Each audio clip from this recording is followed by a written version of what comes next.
तो इस वीडियो में फर्स्ट ईयर से रिलेटेड हम बहुत सारी बातें करने वाले हैं, तो वीडियो का हर पार्ट बहुत ज्यादा इंपॉर्टेंट है। लास्ट तक एकदम बने रहना, आधा अधूरा सुन के बिल्कुल मत जाना गाइस। एंड साथ में एक क्वेश्चन मैं आप लोगों से जरूर पूछना चाहूंगा कि आप सभी को क्या मैं एक ऐसा वीडियो बना के दूं कि आप सभी को पूरे दिन भर की प्लानिंग, डे वाइज आपका टाइम टेबल एंड रूटीन कैसा होना चाहिए। क्योंकि देखो दोस्तों, अभी आप 10 से आप फर्स्ट ईयर में जा रहे हो, 10 से डायरेक्ट फर्स्ट ईयर में जा रहे हो, तो बहुत सारे बच्चे स्कूल के अंदर है, उनको यहां अपने आप को चेंज करने में बहुत सारी परेशानियां हो सकती है। तो उसको किस तरह से हैंडल करना है, अगर उससे रिलेटेड वीडियो चाहिए तो hashtag time table, day wise time table, ऐसा कमेंट बॉक्स में पूरा भरा रहना चाहिए। अगर ज्यादातर बच्चों की मांग रहेगी तो जरूर मैं उससे रिलेटेड वीडियो लाऊंगा। इस वीडियो पर टारगेट लाइक मैं रखता हूँ 500, मुझे लगता है अपने प्रदीप सर के लिए जरूर पूरा करोगे। नए हो तो प्लीज चैनल को सब्सक्राइब करके जाना, क्योंकि इस चैनल पे भाई first year, second year, third year सब कुछ मिलने वाला, और फर्स्ट ईयर के पूरे कंटेंट इस चैनल पे हैं। आप देखना भी स्टार्ट कर सकते हो। तो चलो एक एक करके बातें करते हैं कि आपको ये फर्स्ट ईयर किस तरह से हैंडल करना है, एंड साथ में गाइस क्या क्या फॉलो करना है। क्योंकि जब आप स्टार्ट कर रहे हो तो आपको किन बातों पर फोकस करना चाहिए, वो चीजें आपको पता रहना चाहिए। सबसे पहली बात तो गाइस, आप कौन से बोर्ड के अंदर हो, वो बोर्ड का रूल क्या है आपको पता रहना चाहिए। ओके, आपको बोर्ड का रूल पता रहना चाहिए, उनके एग्जाम्स कब होते हैं, उनका पैटर्न क्या है, ये आपको पता रहना चाहिए। अगर आप डिप्लोमा में हो, पॉलिटेक्निक में हो, तो ये चीजें आपको पता रहना चाहिए। पता चला आपने स्टार्ट कर दिया, आपको अता पता ही नहीं है कि यहाँ का पैटर्न कैसा है, यहाँ का सिलेबस क्या है, ये चीजें आपके दिमाग में नहीं है। क्योंकि गाइस आप जब स्टार्ट करोगे तो आपको पता रहना चाहिए यहाँ जो एग्जाम्स होते हैं उन एग्जाम्स का पैटर्न कैसा है, इनमें कितने मार्क्स के क्वेश्चंस आते हैं, एंड अगर कुछ ऑप्शंस आता है कि नहीं आता है, हर वो चीजें आपको आपके बोर्ड वाइज पता रहना चाहिए। अगर ये नहीं पता तो सबसे पहले ये पता करो, पढ़ने से पहले सबसे पहले आपको ये पता रहना चाहिए। और साथ में गाइस आपका आपके यहाँ कौन सा सिलेबस है, कौन से सब्जेक्ट कंपलसरी है, कौन से सब्जेक्ट में स्कोर करना बहुत सारे बच्चों को डिफिकल्ट जाता है, कौन सा ज्यादातर बच्चे किस सब्जेक्ट की तरफ उनको मतलब ज्यादा टेंशन आता है, ये सभी चीजें आपको क्लियर रहनी चाहिए।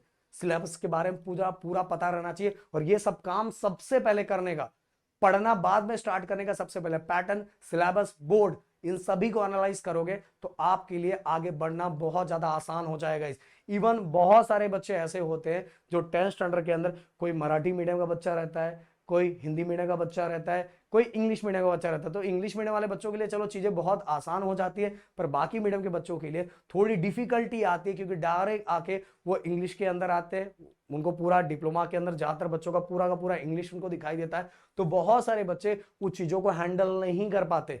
मैं बोलना चाहूंगा चीजें बहुत आसान है, कुछ ही दिनों के अंदर आपके लिए चीजें बहुत आसान हो जाएगा। इसीलिए आपको बस एक ऐसा टीचर ढूंढना है जो आपको आपके वे में सिस्टमैटिक तरीके से बताए, जिससे आपको कुछ भी डिफिकल्टी ना आए, समझ में आए। और एक चीज और मैं बताना चाहूंगा, देखो इंग्लिश मीडियम से आने वाले बहुत सारे बच्चे ऐसे रहते हैं, ज्यादातर बच्चे तो बहुत सही है, पर कुछ बच्चों का ऐसा रहता है कि ओवर कॉन्फिडेंट हो चुके रहते हैं, क्योंकि 10th में उनका अच्छा स्कोर आया रहता है, और 10th में स्कोर अच्छा आने के कारण उनके अंदर कॉन्फिडेंट होना सही है, बट ओवर कॉन्फिडेंट आने की वजह से उतना पढ़ाई पे फोकस नहीं करते, जिसके कारण बहुत ज्यादा डाउन देखा जाता है। एंड बहुत सारे दूसरे लैंग्वेजेस के जो बच्चे होते हैं वो उनको डर रहता है कि यार इसके अंदर तो मुझे मेहनत करना पड़ेगा, बहुत सारी चीजें एक्स्ट्रा सीखना पड़ेगा।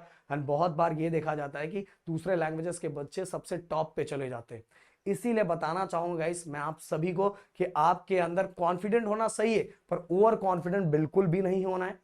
आपको हर चीजों को सबसे पहले स्टार्टिंग से वेरीफाई कर लेना है, देन आपको लाइन वाइज आगे बढ़ना है। देखो दोस्तों, डिप्लोमा अगर आप कर रहे हो, आप सभी को बताया कि आप में से हो सकता है कुछ बच्चे 3 साल के बाद जॉब करने वाले हो, या तो हो सकता है सेकेंड ईयर में डिग्री में एडमिशन लेने वाले, ये भी है।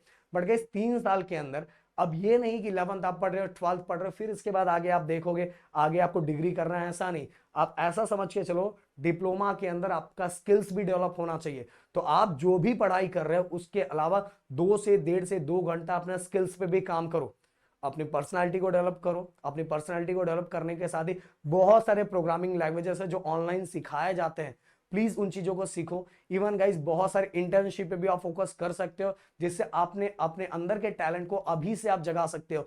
ओनली पढ़ के परसेंट निकाल के कोई मतलब नहीं है। अगर डिप्लोमा के 3 साल में आप 90%, 95% कितना भी स्कोर कर लेते तो भी कुछ मतलब नहीं, अगर आपने स्किल्स को डेवलप नहीं करते। ये बातें दिमाग में रख लो। तो बताना चाहूंगा गाइस, मैंने हमेशा बच्चों को ये बोला है कि अपनी पढ़ाई के साथ ही आपके अपने आप को भी डेवलप करना है। ओनली परसेंटेज को डेवलप कर लेने से कुछ नहीं होने वाला, क्योंकि आप डिप्लोमा स्टूडेंट हो, डिप्लोमा स्टूडेंट्स का स्किल्स भी डेवलप होना चाहिए। एंड इसी के साथ ही गाइस आपके रिलेशन को भी बिल्ड करना है। अब बोलोगे सर रिलेशन बिल्ड करना सर, अब मैं कुछ और रिलेशन बोल रहा हूँ, समझ में आ रहा है। मेरे कहने का मतलब ये है कि देखो जो थर्ड ईयर में जो बच्चे हैं, हो सकता है थर्ड ईयर वाले बच्चे, अभी आप फर्स्ट ईयर में जा रहे हैं, बहुत सारे बच्चों का देखो, बहुत सारे बच्चों का नेचर अलग अलग होता है, वो जल्दी किसी से जुड़ नहीं पाते। पर मैं बोलना चाहूंगा कि डिप्लोमा में जाके थोड़ा आपको नेचर को चेंज करना चाहिए, थोड़ा मिलने वाला नेचर आप लोगों को रखना चाहिए। तो थर्ड ईयर में जो बच्चे हैं वो आगे हो सकता है जाके जॉब करे, या हो सकता है आगे डिग्री में भी जाए। तो अगर ये बच्चे आगे और डिग्री में भी जाएंगे तो भी आपसे आगे ही हैं, आगे ही इनको जॉब मिलने वाला, सभी चीजें आपसे आगे इनका प्रोसेस होने वाला है।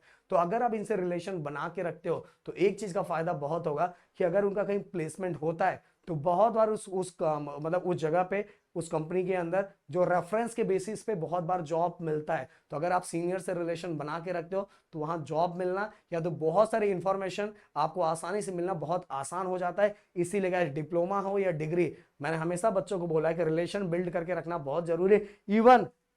इवन स्टूडेंट सीनियर्स के साथ ही, आप सभी को यह भी बोलना चाहूंगा टीचर्स के साथ भी, आपकी बॉन्डिंग बहुत अच्छी होनी चाहिए। टीचर जो सबमिशन दे रही है, जो असाइनमेंट दे रही है, ऑन टाइम सबमिट करना है। क्योंकि दोस्तों बहुत सारे इंटरनल मार्क्स इस time new pattern wise teacher के हाथ में बहुत सारी चीजें हैं, आपको पता भी नहीं चलेगा कहाँ कितने मार्क्स कम मिल गए तो ओवरऑल आपका परसेंट डाउन हो जाएगा। इसलिए भले 10th तक आपकी कोई भी कलाकारी हो, बट 3 साल आपको टीचर्स इवन सीनियर से रिलेशन अच्छा बिल्ड करके रखना है। और गाइस सिंपल सी बात है, अगर आप अच्छे हो, हर चीजें वाइज बहुत अच्छा कर रहे हो, तो आपका रिलेशन बिल्ड होगा ही, आप लोगों से जुड़ोगे ही। और आपको डिप्लोमा में ये चीजें करना तो करना ही चाहिए।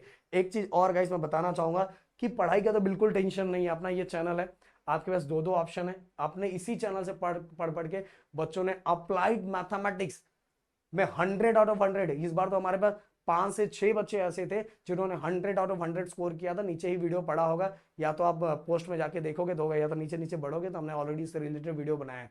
तो 100 आउट ऑफ 100, तो भाई ये प्लेटफॉर्म सबसे बड़ी बात है, यहाँ मैथ कवर करने वाला कौन है पता है, आप जानते ही हो, आपके अपने राहुल सर। तो अपने बोर्ड वाइज, अगर अपने बोर्ड वाइज अगर आपको पढ़ाई अपनी कवर करनी है तो हमारे ऐप पे विजिट कर सकते हो। और ओवरऑल तो हमने सब कुछ अपने इस यूट्यूब चैनल पे डाला है, पर अगर आप अपने बोर्ड वाइज, अपने क्वेश्चन वाइज चीजों करना चाहते हो तो हमारे ऐप पे विजिट करो, वहां ऑलरेडी आपसे रिलेटेड कोर्सेज को लॉन्च कर दिया गया है गाइस। समझ में आए? बहुत सारे बच्चे पता सीएस नहीं पढ़ते, अरे भाई लास्ट में गड़बड़ यही है, तो बहुत सारे रूल्स को फॉलो करके हमें पेपर को लिखना पड़ता है, आप कुछ भी कर देते हो। बहुत सारे बच्चे बहुत सारे सब्जेक्ट को हल्के में लेता हो, लास्ट में वो सब्जेक्ट उनको हल्का कर देता है। आप स्टार्टिंग से अगर थोड़ा थोड़ा करके फोकस करोगे तो आपको लास्ट में बैठना नहीं पड़ेगा। और सिंपल सी बात है, आप पहले से सोच के रखे हो कि जस्ट मुझे पास होना है, ये करना है, तो भाई बिल्कुल क्या ही करोगे। आप 3 साल हर सब्जेक्ट को बहुत अच्छे से लेके जाना, नॉलेज वाइज, कॉन्सेप्ट वाइज। तो इसीलिए आपको स्टार्टिंग से थोड़ा थोड़ा करके पढ़ना स्टार्ट कर देना चाहिए। तो गाइस मिलते हैं नेक्स्ट वीडियो में। Thank you so much guys, जय हिंद एंड जय महाराष्ट्र।